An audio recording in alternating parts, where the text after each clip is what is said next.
All right, good morning, everybody. What's going on? Off to an early start this morning. Figured I'd bang this one out real quick. You guys wanted it, and you guys got it. So I'm going to give you my take on the whole Oscar Valdez positive drug test result with the phentermine. And I'm going to give my opinion and talk about VADA, WADA, and I'm going to talk about my opinion on the ruling and what I think about it. Do I think it's right? Is it flawed? Um, is the way these rules are enforced by the commission, are they flawed? We're gonna take a look at all these things, and I'm gonna chime in with my opinion, and I'm sure you guys will have your own opinion. You don't have to agree with me, right? So first of all, this stimulant phentermine is on the banned substance list with WADA, right? So there is a technicality, though. It is not allowed in competition, but it is allowed in non competition. So, in preparation for a fight, they are saying that it's okay for a fighter to take this drug. Now, the crazy thing about that is this drug is illegal without a prescription, right? So, in order to get this drug, at least in the United States, I don't know the rules in any other country, whether it be Mexico or otherwise. But in the United States, even if you buy this drug online, you have to get a prescription for it. So if he did not have a prescription for this drug, which I assume he did not, because the only way you'd get a prescription for this drug, it's still even very hard to get a prescription for this drug by a doctor, even if you are obese. But that is what this drug is used for. It's used in obese people, and it's generally prescribed in an obese person, someone who's significantly overweight. Now, Oscar Valdez is not, I would not consider him an obese person. I would not even consider him an overweight person. So for him to get a prescription for this drug legally, at least in the United States, it would be extremely, extremely hard. Now, I don't know where he got it. Did he get it in another country? I don't know.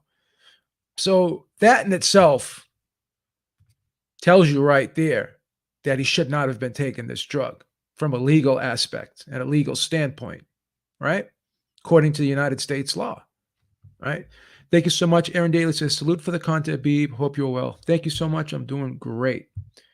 So that's one point we have to consider here. So the drug is illegal without a prescription, regardless of what WADA says, right?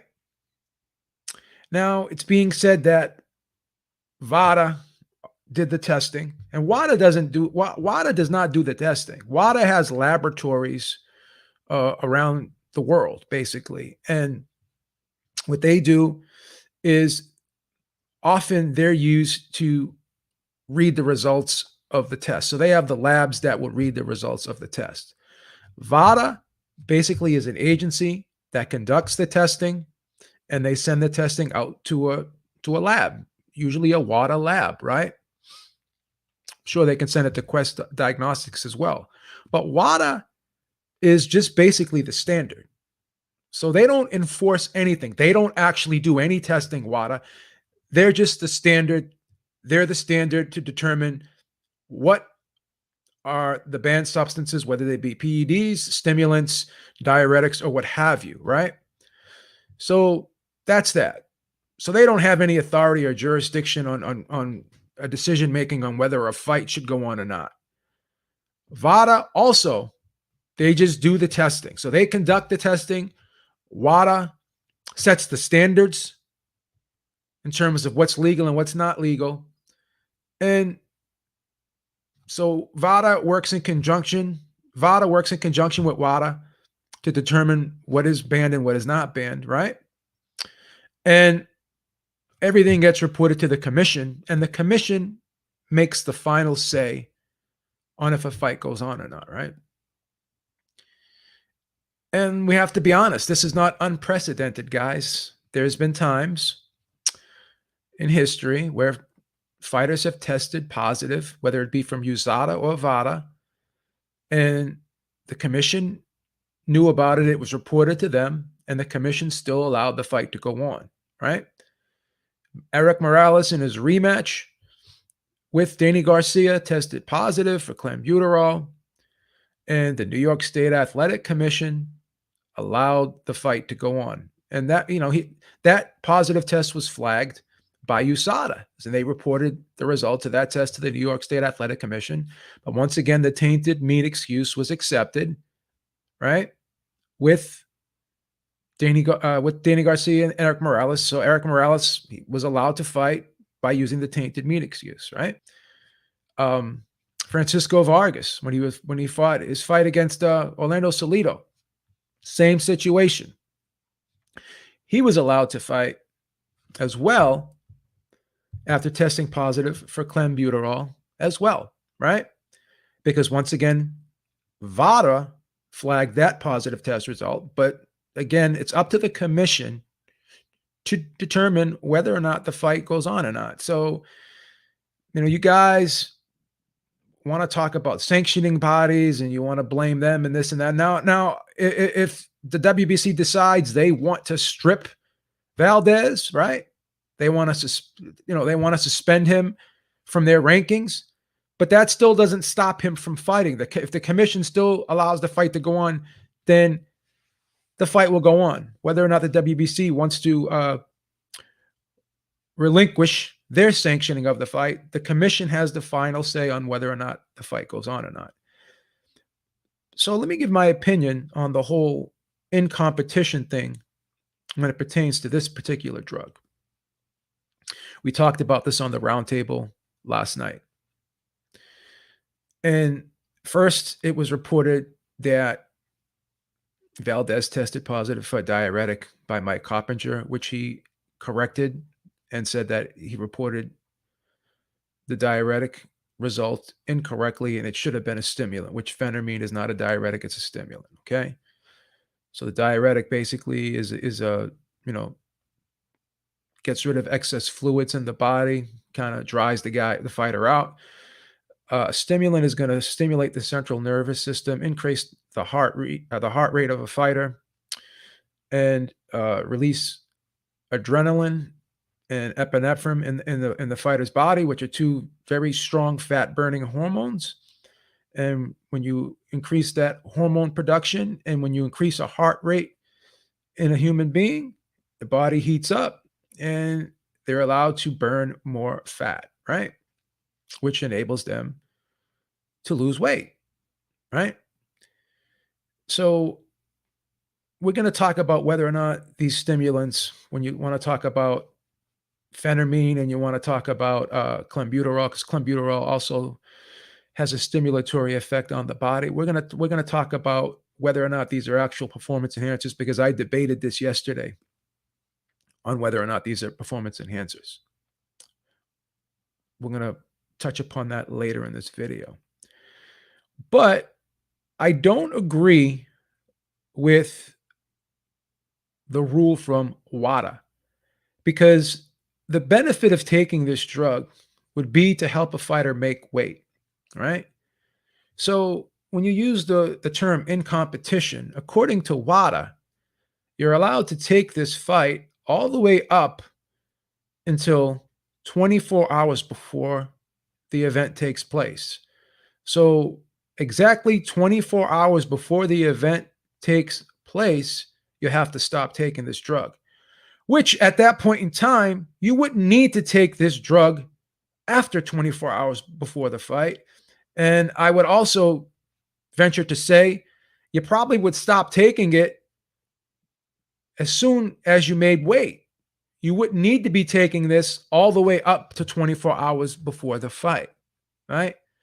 So that rule in itself is kind of redundant. It's stupid. It's kind of a useless rule, because the benefits of taking this drug would be during your training camp, right? Now, then the argument can be, well, are you actually in competition when you're training? Well, you're in preparation for competition, but you're not actually in the event competing, right? So to have an in competition rule for this particular drug, you would have to argue that this is actually a performance enhancing drug, which I'm going to refute that. And I'm going to tell you why I don't believe it's a performance enhancing drug. I actually think it's a performance reducing drug. And I'm going to read a study for you. And I kind of touched upon this yesterday during the roundtable. But what I do agree on is it does give you an unfair advantage and it gives you a shortcut. And it is basically cheating, in my opinion, because it allows you to lose weight and allows you to speed up your metabolism and make it faster than it normally would be, right? So it's going to aid you in weight loss. That evidence is irrefutable. There's no question about it that this is going to aid you in weight loss. Now, you're going to be losing weight unnaturally and quicker than your opponent, and your opponent is going to have to do it the old-fashioned way with hard work. And I'm not saying that Valdez isn't still working hard in camp. I'm sure he is, but he's going to have the added benefit of this drug that's going to enable him to burn more calories and lose more weight than someone who didn't take the drug. Okay? But at some point, this drug stops working and it has some negative effects on the body, right? Because when you overproduce adrenaline and you overproduce epinephrine, what happens is you start putting excess stress on the heart and the body. And here's the ugly hormone that nobody wants to have elevated to high levels, and that is called cortisol. So once that gets elevated to higher than normal levels, then the body starts going into panic mode, and you can actually stop the fat burning process because your body is saying, hey, I got to slow this down. You're going too fast. I can't deal with this. I'm going to pump the brakes a little bit, right? I'm going to pump the brakes a little bit. We're going to go into survival mode because you're burning too many calories, and we need to hold on to some of these calories. We need to hold on to some of this fat. So we're going to pump the brakes. So long-term use of this could have very negative side effects, right? So that's why I'm against this drug, because I think it's unsafe and I think it can hurt the body. I think it puts a tremendous amount of stress on the heart and the central nervous system. And it really throws a person's body's hormones way out of whack, which is something you don't want to do. Not only if you're an athlete, but if you're just a human being that wants to live a comfortable, normal life, right? So you can take this drug for a couple weeks, right? And it's only recommended that you take this drug no longer than 6 weeks. But even then, when you're an athlete, cutting your calories, training exceptionally hard, already putting a tremendous amount of stress on your body. Does your body really need to have this drug put extra levels of stress on your body on top of the stress that you're already putting on it going through a rigorous 8-week training camp? Okay? So that's something you have to consider. But the ridiculous rule by WADA that is stating that you can take this drug all the way up to 24 hours before the fight. Well, no one would ever take this drug 24 hours before the fight because you don't want to be amped up like that. You don't want your heart. You're already nervous enough. Your adrenaline's already flowing enough. This drug is only going to make it worse for you, and it's going to give you too much of an adrenaline rush, and you're going to start depleting your adrenaline, your adrenal glands, and your adrenaline in your body, and it's actually going to work in reverse and make you weaker. So the only reason to take this drug would be in a non-competition situation when you're not actually in the fight, but in preparation for the fight.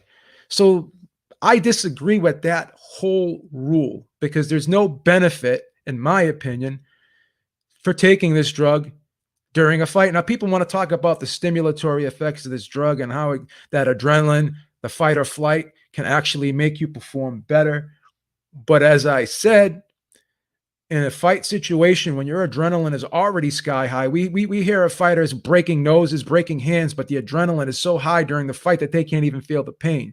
So imagine adding on to that um, above normal level of adrenaline that the fighter already has during the fight. His heart's already racing.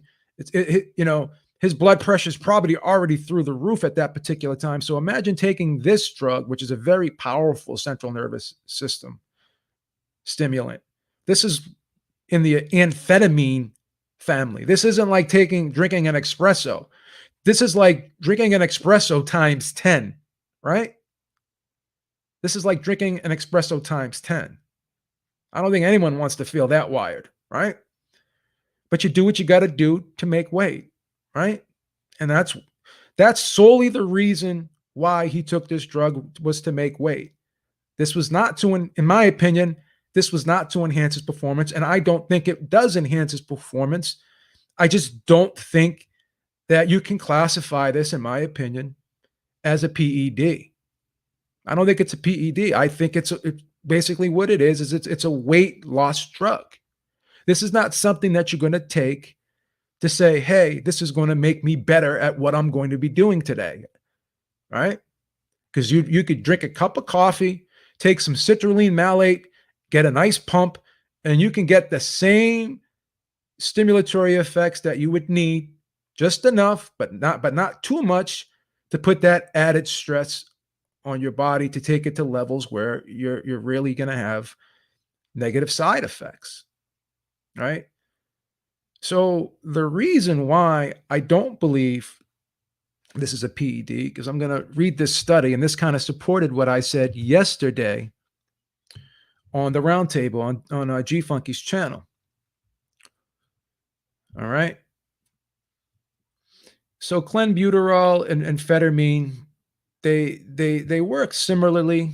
Okay. They do speed up the heart rate significantly, right? So they did a test on rats, and I know, Beeb, it's rats, okay, whatever, but we'll take it with a grain of salt. But this kind of makes sense. Okay. So it says the beta androgenetic antagonist has a powerful lipolytic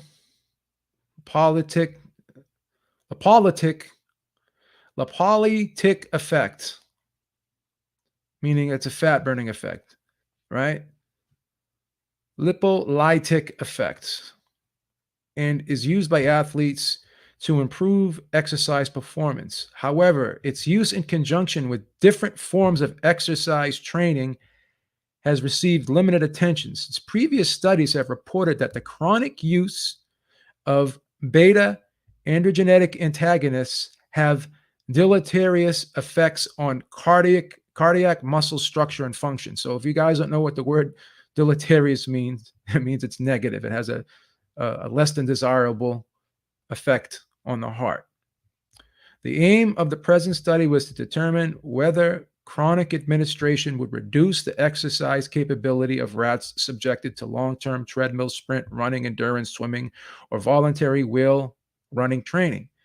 The effect of the treatment on exercise performance in rats was evaluated in 3 separate studies.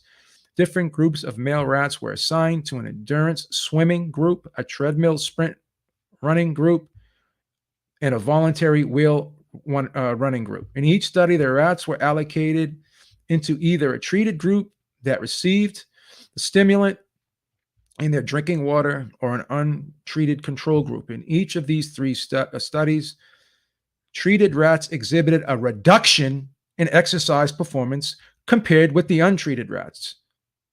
Treated rats ran approximately 57% less total distance than the untreated rats in the voluntary running program, and were unable to complete swimming, sprinting protocols performed by the untreated rats. In each of the studies, the treated rats exhibited cardiac hypertrophy.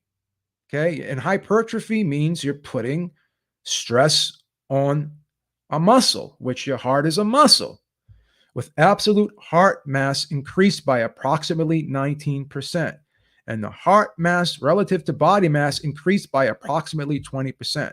The hearts of sedentary rats treated with this drug exhibited extensive collagen infiltration surrounding the blood vessels and in the wall of the left ventricle. The results indicate strongly that chronic administration deleteriously affects exercise performance in rats, potentially due to altercations in the cardiac muscle structure and function. So, as I said yesterday, this actually, not only in my opinion, but in studies basically, has shown to have negative performance effects because you're causing the heart to work so hard and you're putting so much stress on the heart that your body can't handle that stress, right? And it actually fatigues you more. Sometimes when you're too wired and your body's releasing too much adrenaline, right? And you shoot your wad, right? You burn it up too fast, your body's working too hard. The harder you make your body work, the more fatigued you're going to get, right? So this, not only in my opinion, but studies show that these stimulants, because they're so powerful, because they increase your heart rate so much, because they put so much stress on the heart and the body, and because they throw the hormones so out of whack, and because of the cortisol that also is increased, which is the stress hormone you don't want. If you're exercising at a high level, if you're competing at a high level, you don't want high levels of cortisol, which these drugs can definitely produce in the body, right? So in terms of a performance enhancing drug, this actually is worse than taking nothing at all. Now, am I going to lie and say it's not going to help somebody make weight easier than if they didn't take the drug? But again, just because you make weight and you step on the scale the day of the fight and you're making weight, that doesn't mean just because you made weight that you're in condition to fight at your best 36 hours later, right? So can this be considered cheating? Yeah, because it was a shortcut that he used to try to make weight. But don't sit there and say, oh, well, he's taking this because he wants to have an advantage. That's why he performs so well. It's not, in my opinion, and science is showing you that it's really not a performance enhancing drug. No bodybuilder will take clenbuterol and go to the gym with the intent that I'm going to push more weight. No, the anabolics, these aren't anabolics. These aren't, in my opinion, they're not performance enhancing drugs. That's why they're classified in the stimulant category. Okay, they're classified and put in the stimulant category. This drug can only be obtained with a prescription in the United States. You can't just buy this drug. Now, again, I don't know if he got it in another country. I don't know how he got it. But even if you were to buy this drug online, you would still have to have a doctor write a prescription for you to get this drug, right? It's not a diuretic, as was reported earlier, so there's no masking agent properties with this drug, and I don't even think that the diuretics are really effective masking agents either. All they do is clean your body out of urine, right? So if a drug is in your system and you're taking a blood test, a diuretic isn't going to make you flush blood out of your system. All it's going to do is flush the urine and the fluids out of your system. So it could help you possibly slightly on a piss test, but it's not going to help you on a blood test. It's really not. So that's another misconception out there, that diuretics are effective masking agents. I don't think the science supports that. Physiologically, you can't explain why that's possible. You could possibly say, well, if there's only Piss testing, yeah, you can excrete the the PED out of your system through your urine. But again, if you're doing blood testing as well, and I told you some drugs will stay in your system for short periods of time. Clenbuterol does exit the system rather quickly. It's usually gone in 48 hours, right? But if you're taking a steroid like decadurabolin, right? If you're taking a steroid like decadurabolin, that could stay in your system as long as a year, right? You can be trace elements of that steroid for up to a year in your system. So it all depends on the drug you're taking. But the whole masking agent thing, oh, he's taking this, so what else is he taking? And then the whole link to all the Eddie Reynoso fighters. There's something going on in that gym. All right, there's two fighters. So what about Eric Morales? What about Francisco Vargas? These were other fighters that also tested positive and were allowed to fight. And again, it's up to the commission, right? So you argue, what's the sense of having VADA testing if these fights still go on? Well, it lets us know what's going on in the sport of boxing. And if the commission is the one, which they do have the final say. So you can't blame VADA, you can't blame the WBC. Yeah, they could strip them if they want, but if the fight's going to go on, it's going to go on, right? I believe that even in Vegas, I believe any commission would have allowed this fight to go on, right? Because they're going to follow the protocol of WADA. And all WADA does, like I said, is they have that list and they determine and regulate what they believe. They don't even regulate. They determine what's banned and what's not banned. And then the testing agencies just follow their protocol. And all the testing agencies do, they have no authority to make a ruling, at least in boxing. VADA has no authority to come up with a ruling or come up with a determination on any punitive action that's going to be taken against a fighter who tested positive. It's all up to the commission.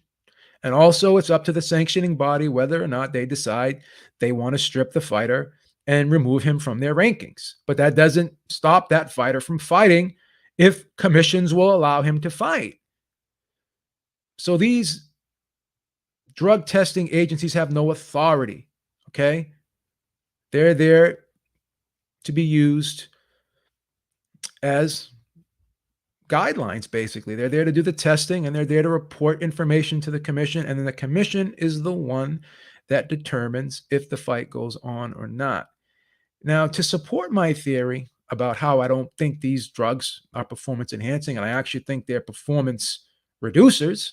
I don't think they're performance enhancers, these stimulants and these diuretics. I don't think they help a fighter. I think they hurt a fighter because, as I mentioned, the stress that it puts on the body that creates it to work harder than it wants to work, and just puts it in such a high level of stress that is not conducive to competing, right? When you're competing, you don't want to be at a high stress level. You want to be relaxed and comfortable. These drugs do not allow you to do that, right? But let's take a look at the Eric Morales rematch with Danny Garcia. Did the clenbuterol help him in that fight? He actually did worse in the rematch, got knocked out in the rematch, where in the first fight he went the distance, but in the rematch he actually got knocked out. So did the clenbuterol really help him? By depleting a fighter to unnatural levels, right? To making a fighter lose so much weight in a short period of time in an unnatural way. If you're going to tell me that helps a fighter's performance, I'm going to disagree with that. Now, my opinion is this fight should not go on because he did have an unfair advantage. He was able to use a shortcut to make weight while the other fighter had to make weight the hard way, right? In my opinion, he should not be allowed to fight, and WADA should change that rule. This should be banned in competition and technically out of competition. If that was my opinion, of my decision, in my opinion, that this should be banned all across the board. The stupidity of just labeling this a banned drug for in competition, which is a drug you wouldn't be taking in competition, right? So what's the sense of even banning the drug then? Because you'll be hard pressed to find a fighter taking this 24 hours before a fight. It's not going to need it. It's not going to need it. The weigh-in would have already been done. The weigh-in's 36 hours, sometimes 48 hours before the fight, right? Why would he need to take this drug if the weigh-in would be already done? So the rule itself is ridiculous. It's stupid, right? The fight is on an Indian reservation. But again, the New York State Athletic Commission allowed Eric Morales to fight, right?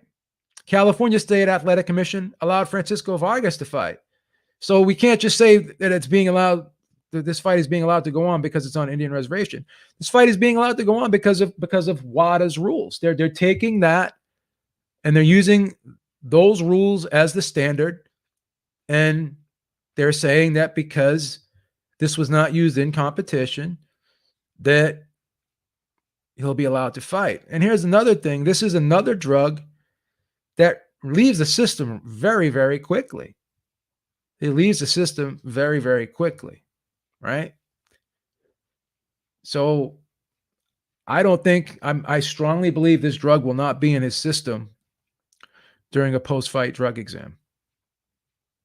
I don't think it will be. Again, clenbuterol, I just read you the statistic on performance. Okay? I just read you the statistic on performance. They did a test on clenbuterol and phentermine and stimulants of their class, and it actually hurt the performance of the rats. So again, it's not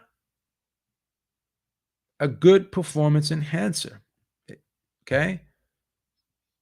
It's just not, in my opinion. I think the evidence supports what I'm saying. The science supports what I'm saying.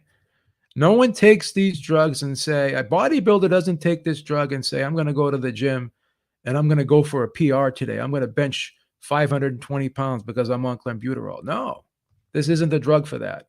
This is the drug that says, that a bodybuilder says, I'm going to burn that stubborn fat that I can't get off the last 2 weeks of my show. All right. This is basically to lose weight and to lose fat. That's what this is for. This does not make you a better fighter. It's not going to give you more stamina. It's not. It really isn't. It really isn't. It's not going to give you better stamina because the fighter is not going to take it hours before the fight. It's going to be out of his system before the fight even starts. So there's no way he's going to get a benefit from it. So then the argument is, well, he was using it all through training camp. He was able to get, no, again, if you're using this because you're having a hard time making weight, then you're depleting your body to a level that it doesn't want to go to. And you're weakening your body to a level that it's not used to being in, right? That is not going to have a positive effect on your performance. It's just not. When you're totally stripped down of all your nutrients and your electrolytes, and you're used to walking around 20 pounds heavier than you are, then you're depleted to an unnormal level that your body wants to be in. You're not going to tell me that that's going to be an environment for producing a high level of performance on a specific day. I agree, Kevin. I agree. He should be suspended, should be fined. He should not be allowed to fight. All right? All I'm trying to tell you is that people are saying that he beat Burchelt because he was on PEDs, right? My argument is that's not, I don't agree with that because All this drug did was make him make weight, right? I don't think, and I don't believe that this is a performance enhancing drug. So if you're going to sit there and say that his career has a cloud over it because he took PEDs, right, to enhance his performance, I'm going to disagree with that. I'm going to tell you that this actually could have possibly hindered and hurt his performance. That's my argument. And I'm going to go back to the argument that I made yesterday. Okay, you have different classifications of banned substances on that WADA list, right? And not all of those substances are banned because they're performance enhancing drugs. They're banned because they're dangerous drugs, because they are harmful to people who don't need to be taking them if they're not prescribed by a doctor. So this drug is banned not because it's a performance enhancer, but because it's potentially dangerous for a fighter. How many times have you seen a fighter get on the scale in the UFC and pass out? Because that body has been taken to a place it doesn't want to go. Okay? Taking it to a place that it doesn't want to go. So my argument is that Burchell fight, I'm not going to take anything away from him because he tested positive for phentermine. Because the science is not just me. The science is telling you that it's not a performance enhancer. It's just not. It's just not. It's just not. But I think he should be punished, and I don't think he should be allowed to fight. And I don't think that Eddie Reynoso and all his team of fighters should be blackballed and should be put out there. And then the statement's going to be made, well, all these fighters in the Reynoso camp. I just mentioned 2 fighters that aren't Eddie Reynoso fighters that tested positive for banned substances and were allowed to fight in other commissions. 2 of the biggest commissions in the world, New York and California, right? Along with Las Vegas. Those are probably the 3 largest boxing commissions in the world, right? So Eric Morales, Francisco Vargas, and I can go down the list if I want to really dig deeper, other fighters who tested positive for banned substances that were allowed to fight, right? I disagree with WADA's rule, as I said. If it was my decision, I would not allow Vargas to fight. I would suspend him, honestly. I would suspend him for 6 months. I wouldn't suspend him for a year. I would suspend him for 6 months. If he took it again, I would suspend him for a year. Then after that, if he took it a 3rd time, I would ban him for life. That's just me. That's just me. But in my opinion, I don't think that this is a performance enhancer. I think this is something that is very detrimental to the body and has a very negative effect on the body, right? So that's why it's banned. All right, guys. So in my opinion, no, he should not be allowed to fight, but I do want to clarify my opinion on the drug that he took. And I do want to clarify that in my opinion, he took it for the sole purpose of trying to make weight because he cannot make 130 pounds naturally. I think he should move up to 135. I don't think he should ever fight at 130 again. I think he should vacate his title and move up to 135. I think he should not be allowed to fight next week. I think he should be suspended for 6 months. And I think that I would test him even more stringently, right? And I may even possibly have him enroll and make him pay out of his own pocket like Nonito Donaire is doing. That's another option I think should be put out there, where you're gonna be required to do 24/7, 365, not just during when you have a fight scheduled. I would force him, right, from the WBC. If you want to continue to hold our title, then you're gonna have to sign up for 24/7, 365. Right? That's what I would do.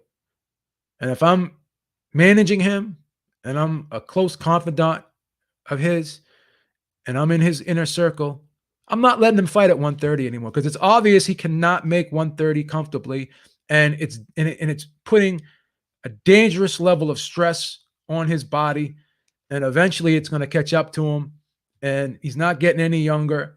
He's just going to have these negative effects, and he's going to damage his body, and it's not going to have a positive outcome if he continues to fight at 130, in my opinion. So that's what I would do. I would suspend him for 6 months. I would I would give him the option of signing up for 24,365. If you don't do that, we're going to strip you and we're going to take you out of the rankings and we're not going to let you fight for our titles anymore for the WBC. The other sanctioning bodies want to follow suit. That's up to them. And I would strongly recommend that he moves up to 135. I mean, these are just my opinion. These are just my opinions. All right. Got to get this day started. I got to head off to work. I just wanted to give you my opinion on everything.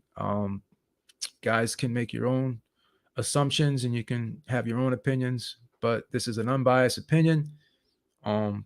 Said what I said, and I'm going to stand on it. Beeb is out. Talk to you soon. Have a great day. Stay safe. And till next time.